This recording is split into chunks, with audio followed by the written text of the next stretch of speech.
আসসালামু আলাইকুম ওয়ারহমতুল্লাহ। কলিজার টুকরা বোনেরা, আজকের এই কথাগুলো আমি শুধু একজন বক্তা হিসেবে না, বরং তোমাদের আপন একজন বোন হয়ে বলছি।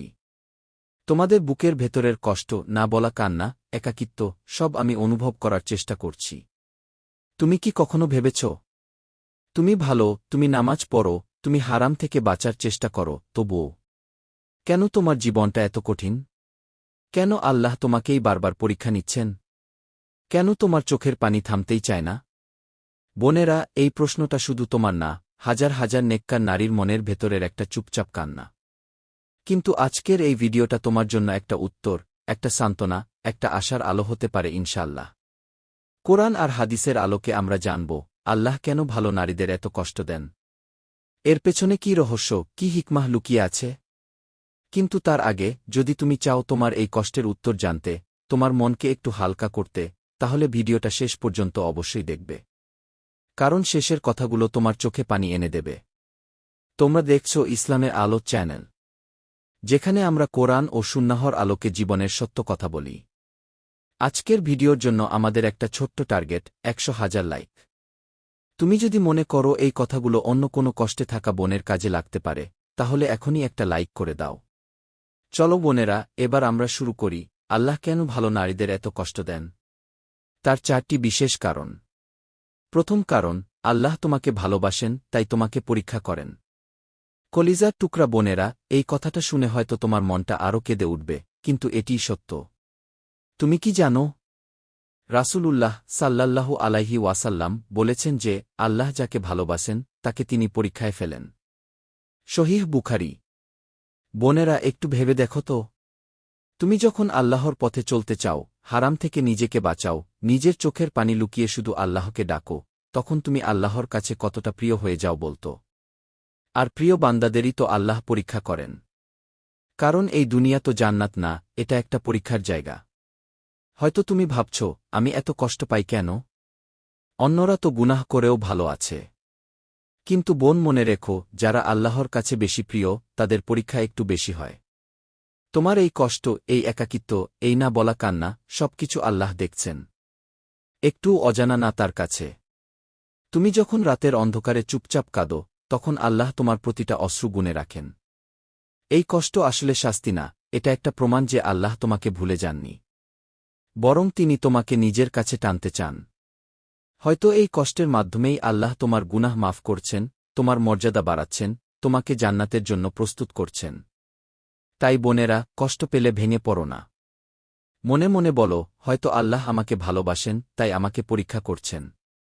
এই একটা ভাবনাই তোমার বুকের ভেতরের কষ্টকে একটু হলেও শান্তি দেবে ইনশাআল্লাহ। দ্বিতীয় কারণ, আল্লাহ তোমার গুনাহ মাফ করতে চান। কলিজার টুকরা বোনেরা, কখনো কি এমন হয়েছে, তুমি চুপচাপ বসে আছো, হঠাৎ বুকের ভেতরটা ভারী হয়ে যায় কোনো কারণ ছাড়াই? চোখ দিয়ে পানি পড়তে থাকে। তুমি ভাবো, আমি তো খারাপ কিছু করিনি, তাহলে কেন এই কষ্ট? কিন্তু বোনেরা, হয়তো এই কষ্টটাই তোমার জন্য সবচেয়ে বড় রহমত। রাসূলুল্লাহ সাল্লাল্লাহু আলাইহি ওয়াসাল্লাম বলেছেন, মুমিনের শরীরে কোনো কষ্ট, দুঃখ, চিন্তা, এমনকি একটি কাঁটাও যদি বিধে, তার বিনিময়ে আল্লাহ তার গুনাহ মাফ করে দেন। সহিহ বুখারী ও মুসলিম। ভাবো তো বোন, তোমার প্রতিটা কষ্ট, প্রতিটা দুঃখ, কোনোটাই বৃথা যাচ্ছে না। তুমি যেটাকে শুধু কষ্ট ভাবছ, আল্লাহ সেটাকে বানিয়ে দিচ্ছেন তোমার গুনাহ মাফের মাধ্যম। হয়তো আমরা অজান্তেই অনেক ভুল করি, কাউকে কষ্ট দিই, ছোটখাটো গুনাহ করে ফেলি। আর আল্লাহ তার রহমতে এই কষ্টগুলোর মাধ্যমে আমাদের পরিষ্কার করে দেন। যেমন একটা সোনা আগুনে পুড়ে আরও খাঁটি হয়, তেমনি তোমার এই কষ্ট তোমাকে আরও পবিত্র করে তুলছে।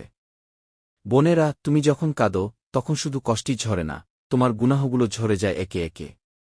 তাই আজ থেকে কষ্ট পেলে নিজেকে বলো, এটা শাস্তি না, এটা আল্লাহর পক্ষ থেকে আমার জন্য ক্ষমা। এই চিন্তাটা তোমার দুঃখকে বদলে দেবে এক অদ্ভুত শান্তিতে। আল্লাহ তোমার প্রতিটা চোখের পানি কবুল করুন। আমিন। তৃতীয় কারণ, আল্লাহ তোমার মর্যাদা বাড়াতে চান। কলিজার টুকরা বোনেরা, কখনো কি মনে হয়, আমি আর পারছি না, এত কষ্ট কেন আমার জীবনেই? বোন, একটা গভীর সত্য কথা বলি। তোমার এই কষ্টগুলো শুধু সহ্য করার জন্য না, এগুলো তোমাকে আরও বড় কিছু বানানোর জন্য। রাসূলুল্লাহ সাল্লাল্লাহু আলাইহি ওয়াসাল্লাম বলেছেন, যখন আল্লাহ কোনো বান্দার জন্য উচ্চ মর্যাদা নির্ধারণ করেন, কিন্তু সে আমলের দ্বারা সেখানে পৌঁছাতে পারে না, তখন আল্লাহ তাকে পরীক্ষায় ফেলেন যাতে সে সেই মর্যাদায় পৌঁছাতে পারে। ভাবো তো, তুমি হয়তো সাধারণ একটা জীবন চেয়েছিলে, একটু শান্তি, একটু ভালোবাসা। কিন্তু আল্লাহ তোমার জন্য তার চেয়েও বড় কিছু লিখে রেখেছেন। তাই তিনি তোমাকে শক্ত বানাচ্ছেন, তোমার ঈমানকে আরও মজবুত করছেন। তোমাকে এমন একটা স্তরে নিয়ে যাচ্ছেন যেখানে পৌঁছানো সহজ না। বোনেরা, সবাই এই কষ্ট পায় না। এই পরীক্ষা সবাইকে দেওয়া হয় না। শুধু তাদেরকেই দেওয়া হয় যাদেরকে আল্লাহ অনেক উঁচুতে তুলতে চান। হয়তো আজ তুমি কাঁদছ, কিন্তু কাল কিয়ামতের দিনে এই কষ্টই হবে তোমার গর্ব, তোমার সম্মান। তখন তুমি বুঝবে, আল্লাহ আমাকে কখনো অবহেলা করেননি, বরং আমাকে বিশেষ বানিয়েছেন। তাই ভেঙে পড়ো না বোন। এই কষ্টের ভেতরেই লুকিয়ে আছে তোমার সম্মান, তোমার জান্নাতের উচ্চস্থান। আল্লাহ তোমাকে সেই মর্যাদায় পৌঁছে দিন। আমিন। চতুর্থ কারণ, আল্লাহ তোমাকে তার দিকে ফিরিয়ে আনতে চান। কলিজার টুকরা বোনেরা, সত্যি করে বলতো, যখন তোমার জীবনটা ভালো চলে, সবকিছু ঠিকঠাক থাকে, তখন কি তুমি আল্লাহকে এতটা মনে করো?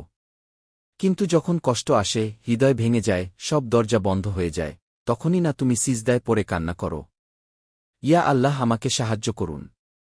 বোনেরা, এই কষ্টটাই আসলে একটা ডাক আল্লাহর পক্ষ থেকে। তোমার জন্য একটি ভালোবাসার ডাক। কোরআনে আল্লাহ বলেন, মানুষের উপর যখন কষ্ট আসে তখন সে তার প্রতিপালককে ডাকে। সূরা জুমার আয়াত ৮। ভাবো তো, আল্লাহ তোমাকে ভুলে যাননি, বরং তিনি চান তুমি তার কাছে ফিরে আসো। তার সাথে তোমার সম্পর্কটা আরও গভীর হোক। হয়তো তুমি একটু দূরে সরে গিয়েছিলে, হয়তো দোয়া কমে গিয়েছিল, হয়তো নামাজে মন বসত না। তাই আল্লাহ তোমাকে আবার নিজের দিকে টানছেন। এই কষ্ট না হলে হয়তো তুমি সেইভাবে আল্লাহকে ডাকতে না। এই কান্না না থাকলে হয়তো তোমার দোয়া এতটা গভীর হতো না। বোনেরা, কখনো ভাবো না যে আল্লাহ আমাকে কষ্ট দিচ্ছেন, বরং ভাবো, আল্লাহ আমাকে নিজের কাছে ডাকছেন। এই ভাবনাটা তোমার পুরো জীবনটাই বদলে দেবে। তাই আজ থেকে কষ্ট এলে শুধু কাঁদবে না, আল্লাহর আরও কাছে চলে আসবে। কারণ হয়তো এই কষ্টই তোমাকে এমন এক জায়গায় নিয়ে যাবে যেখানে তুমি আল্লাহকে সবচেয়ে বেশি অনুভব করবে। আল্লাহ আমাদের সবাইকে তার কাছাকাছি করে দিন। আমিন। প্রিয় কলিজার টুকরা বোনেরা, তোমার কষ্ট বৃথা নয়। আল্লাহ তোমাকে দেখছেন। এতক্ষণ তুমি যে কথাগুলো শুনলে, হয়তো তোমার চোখ ভিজে গেছে, বুকটা ভারী হয়ে আছে। কিন্তু একটা কথা মনে রেখো, তোমার একটা কষ্ট বৃথা না। তোমার প্রতিটা চোখের পানি অমূল্য আল্লাহর কাছে। তুমি হয়তো একা অনুভব করো, মনে হয় কেউ বোঝে না, কেউ পাশে নেই। কিন্তু আল্লাহ আছেন সবসময়, সব অবস্থায়। আল্লাহ বলেন, নিশ্চয়ই কষ্টের সাথে আছে স্বস্তি। সূরা ইনশিরা। বোনেরা, এই কষ্ট চিরদিন থাকবে না। এই অন্ধকার একদিন আলোতে বদলে যাবে ইনশাআল্লাহ। আজ তুমি যে দুঃখ নিয়ে ঘুমাও, একদিন সেই দুঃখই তোমার হাসির কারণ হবে। আর জান্নাতে গিয়ে তুমি বলবে, আলহামদুলিল্লাহ, আল্লাহ আমাকে যা দিয়েছিলেন সেটাই ছিল আমার জন্য সবচেয়ে ভালো। তাই হাল ছেড়ে দিও না, নিজেকে ভেঙে পড়তে দিও না। আল্লাহর উপর ভরসা রাখো, তার দিকে ফিরে যাও। শেষে একটা ছোট অনুরোধ, যদি এই ভিডিওটা তোমার হৃদয় ছুঁয়ে যায়, তাহলে দয়া করে একটা লাইক করে দিও। আর এই কথাগুলো অন্য কষ্টে থাকা বোনদের কাছে পৌঁছে দাও। আল্লাহ তোমার সব কষ্ট সহজ করে দিন। তোমার চোখের পানিকে হাসিতে বদলে দিন। আমিন।